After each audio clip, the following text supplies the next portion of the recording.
L'Inde, ses temples, ses montagnes, sa culture, Pierre en rêvait depuis longtemps. Mais cet habitant de Los, professeur d'histoire géo à la retraite, n'imaginait pas ce que ce voyage lui réservait. Au début, on avait vraiment ce qu'on voulait, des petites promenades, des treks plus intéressants d'une journée. Et puis après, comme il y a eu les inondations, enfin il y a eu des grosses pluies, on n'a pas pu faire le voyage qu'on voulait. D'abord un peu déçu, Pierre et sa femme s'adaptent. Ils ne mesurent pas immédiatement qu'ils se trouvent au cœur d'une catastrophe.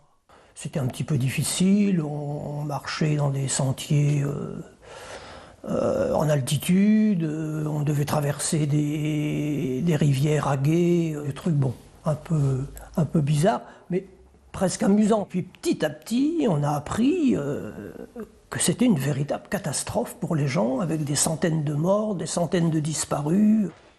De retour à Los, Pierre ne peut oublier le Ladakh et la détresse de ceux qui l'ont accueilli. Je me suis dit, qu'est-ce que tu vas faire? Tu vas t'asseoir dans ton fauteuil, tu vas regarder les matchs de foot à la télé, ou bien tu te bouges.